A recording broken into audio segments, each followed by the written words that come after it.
Yorkshire pudding is incredibly cheap to make, everyone loves it, and I want you to take this brilliant principle recipe and roll with it. My giant veggie Yorkshire pudding is a tray bake of epic proportions. Packed with roasted veg, crispy stuffing balls, and served with a delicious onion gravy. At 77 pence per portion, it's a twist on the classic that you're gonna wanna stick with. I'm gonna give you the ultimate Yorkshire pudding recipe that you're gonna love. It's gonna look after you and work time and time again. So I've got 4 large eggs. We wanna use a whisk. We'll have a pinch of salt. We're gonna take 150 grams of plain flour, and then 150 millilitres of whole milk goes in, and then 50 millilitres of water. And it's the water in the batter that gives you the shock reaction from the heat of the oven and the oil in the tray to give you the most incredibly big Yorkshire pudding. You can use the same batter in normal little muffin tins and have your classic Yorkshire pudding moulds. So, whisk this batter until nice and smooth. Look at this texture. It's not too thick, okay? So let's put this aside. The batter's really, really good. Now, I'm cooking the veggies separately so they get maximum heat, but also don't affect how big the Yorkshire pudding gets. That will save me cooking time, about 10 minutes. What I'm gonna do is take 800 grams of carrots. I've given them a wash. By leaving the skin of the carrot on and roasting it, it's a different kind of cooked carrot. They feel much more substantial. And cut them into 3. Now I'm gonna put 2 onions into halves. We'll add salt and pepper. A little drizzle of olive oil.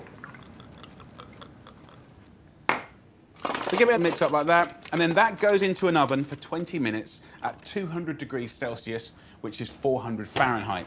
So I'm gonna pop those at the top. Now, I wanna show you a little trick to making really beautiful, simple stuffing balls. It's a really nice recipe. 4 slices of white bread. If you've got brown bread, that's absolutely fine as well. I'm gonna put a pan on a medium-high heat, and I've got 2 onions over here. I have 10 grams of fresh sage. I'll trim the end off the stalks and lose that, but the little fine stalks I'll keep. I'll keep a few little sage leaves back for when I finish the dish. And then the sage here, I'll just slice up. I'm actually gonna use these onions in 2 ways. I'm gonna use half in these stuffing balls and half in my gravy. There's something about sage and onion in the world of stuffing that is just beautiful. So a little oil in a pan, like that. In with our onions here and our sage. A little salt and pepper. I'm using the red onions here, which are really nice, but you can use white onions.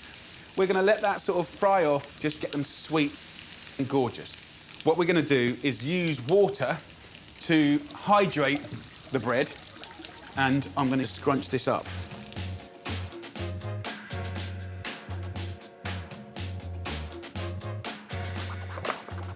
Now, the onions have had enough time to soften up. I'm gonna put half straight in here. So I've got half in here, half in the pan. This will make a beautiful gravy a little bit later. So I'll put that back on the heat on low to get sweet and delicious. Now, add some vegetable oil to a tray, just enough to coat the bottom. Funny enough, everyone always thinks Yorkshire puddings absorb a lot of oil or grease or fat, whatever you want to call it. They actually don't. When you take it out, there's normally a whole load left at the bottom, but you do need the oil coverage to make these things grow. So look, I've just covered the bottom like that. I'm gonna go into the bottom of the oven for 4 minutes, okay, to get it nice and hot. So look, here, mix those up, and then I just wanna roll these into 12 little balls. If you just have a little bowl of water, having wet hands helps you make a nice, smooth ball. I've got our beautiful sage and onion balls here. So let me just quickly get in and out of the oven because the temperature's gonna go down. This is 20 minutes. You can see colour starting to happen to the carrots and the onions. Give them a little shake. Just add a little oil and plop these in and around the tray. By putting them on the top, they're going to get access to more heat.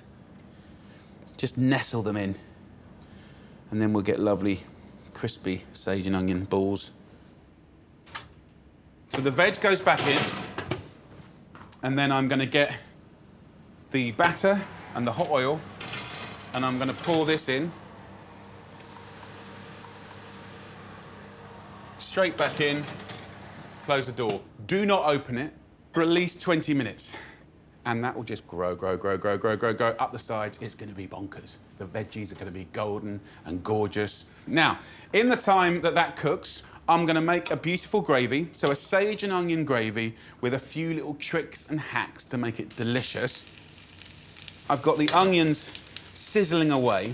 We're going to put in a veg stock cube, a tablespoon of red wine vinegar.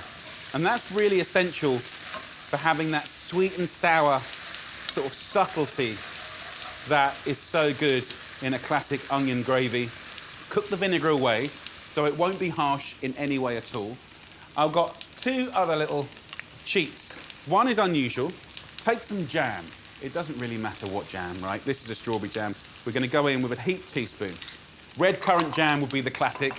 Then get a nice teaspoon of yeast extract. Fantastic. It's got depth of flavour.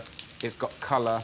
And all of these together in harmony really help with the onion and the sage to give you a really good, simple gravy. So look at that. You can already see it's starting to look shiny. That already looks the business. So a nice heaped tablespoon of flour goes in, like that. So now we go over to the tap with 500 millilitres of water. Just stir that in. If you like it smooth, push it through a sieve or liquidize it. I think I'm going to leave it chunky, right? It's less work, and I like that kind of attitude. I'm going to put the gravy into a little pot, okay? And I want to use that to cook this, the great Savoy cabbage. The finer you can slice it, the quicker it will cook, and the more delicate it will look and feel to eat. I need 80 grams per person, just over a half. We'll finely slice the stalks. There's actually nothing wrong with the stalks. Put them in, and then the dark green part. And then the lovely fresh white parts, I will put on the top. And I'll give it a little swig of water. 2 tablespoons is all you need. So lid on, let that cook for about 4 minutes or until it's tender. So 20 minutes is up. That is a really nice way to roast veggies. Very simple. Then it comes to the mega recipe that is the Yorkshire pudding. I can't even get it out. You see, it's literally grown into the top tray. You have to take out the top tray to get this Yorkie out. Okay. Look at that. Come on. That, my friend, is a Yorkshire pudding. Now what I'm going to do is load this Yorkie with all this gorgeous veg. So the lovely sage and onion balls, just pop them on the top.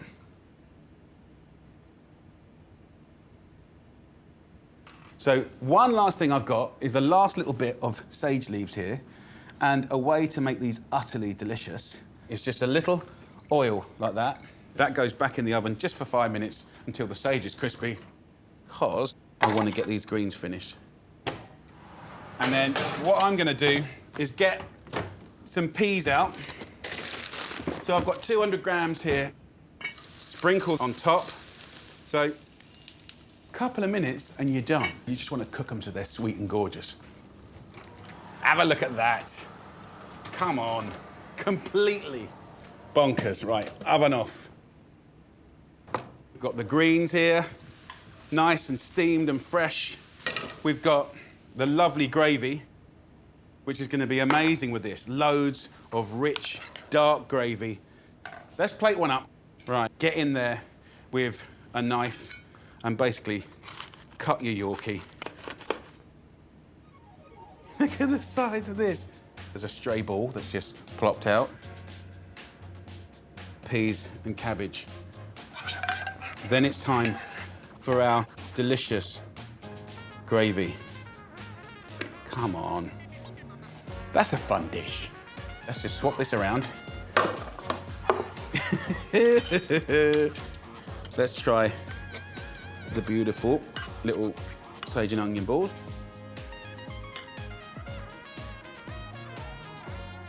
You'd never think that kind of using up leftover bread could be so delicious.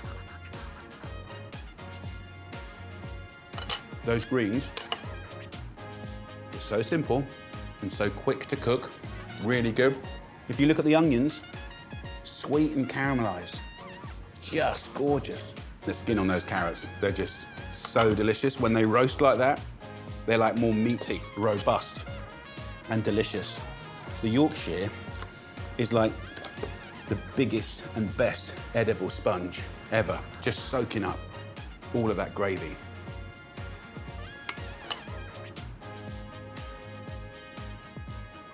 What I love about this recipe is I'm a meat eater, and if I was given this for a lunch or dinner, I'll be really pleased. There's no compromise on flavour here.